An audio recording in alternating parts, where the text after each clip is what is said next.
Welcome to today's Research Business Daily Report, where a Google consumer survey clone, Survata, announces it has raised millions of dollars from a prestigious group of investors. And then David Harris, who thinks that survey writing is so deficient in our industry that he's written a book about it, shares some of his thoughts. RBDR is sponsored today and this week by Socratic Technologies, whose proprietary tools and methodologies tackle marketing complexities so that you can make more confident business decisions. It probably is something that you recall. I certainly do. 3 years ago, the research industry waited with bated breath for Google to debut its research tool. There was a great deal of trepidation throughout the industry. Well, Google consumer surveys, relying on newspaper and magazine readers for research sample, at first was nothing more than a curiosity, but it has settled in as a reasonable and important new research entrant. Meanwhile, Chris Kelly had little doubt about the concept that was being used by GCS, and he became part of a founding group at a company known as Survata, and it went after the same market as GCS. Survata attracted over $2 million early on, and on Monday this week it announced $6 million more, this time in Series A funding from IDG Ventures, Bloomberg Beta, and several angel investors. Clearly, the market has identified by Google and by Survata as a viable research option, and we will be watching to see how quickly and how much larger it grows. Meanwhile, I've got no professional research training. I tell people that all the time, but when I play the role of respondent, which isn't all that often, even I can see how lacking the writing of survey questionnaires tends to be.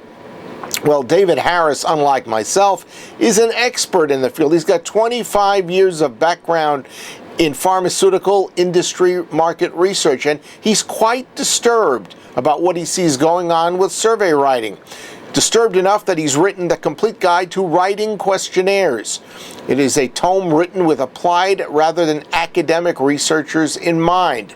That and the painstaking detail that he provides makes it a must-have for every client and research function in agencies. And David gave us a few of his precious minutes to cover just some of the absolute essentials. I think, unfortunately, few people are really trained, and I mean trained well, in how to write good questionnaires. It starts with understanding the decisions people have to make, figuring out what information they need, and fortunately, there's a 75, 80-year history of a lot of research on the survey response, and we really need to be well-versed in that. I really don't know how training has escaped us, because I argue that writing a questionnaire is arguably one of the most difficult forms of writing. It's a conversation between you and hundreds or often thousands of diverse respondents, and every single respondent has to understand the question exactly as you intended, and you're not there to clarify things.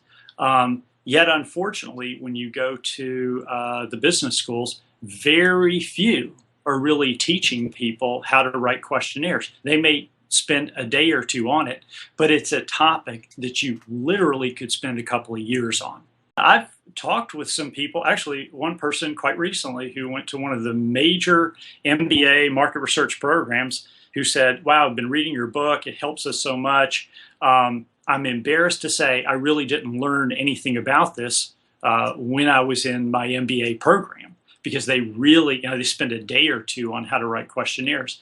And that really is disturbing to me, because the questionnaire is a key lens through which we look to understand our customers, our markets, our opportunities. It is a key lens through which we look to get information to make some of the most important decisions.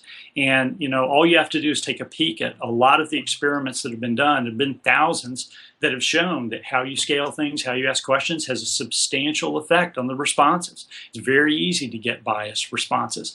I will say, if I can mention one university, they are teaching out of this at Michigan State University. I think the most unfortunate thing is we really don't treat this as a professional discipline. And so everybody thinks that they can write a questionnaire. The process is, the supplier has to produce the first draft. I feel for them. That can be tough, particularly if you've not done qualitative work first. You don't really know what decisions it's going to support. We then email it around to everyone to edit.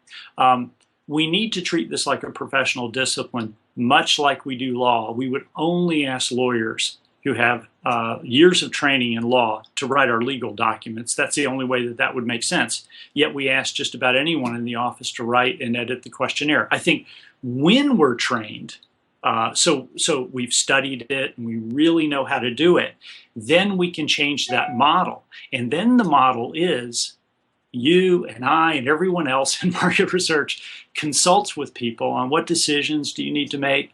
We consult with them. We help them define the information they need to make those decisions. And then we map out the flow of information by talking to them. Then we write the first draft using questionnaire writing skills. And that's how you end up with surveys that are half as long and get better data for better decision making.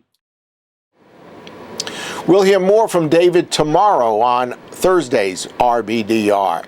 But that's today's RBDR. We've been sponsored by Socratic Technologies, whose proprietary tools and methodologies tackle marketing complexities so that you can make more confident business decisions. Check out sotech.com. It'll be something you will really get some benefit from. Have a great research day, and we will look forward to seeing you back here with us tomorrow.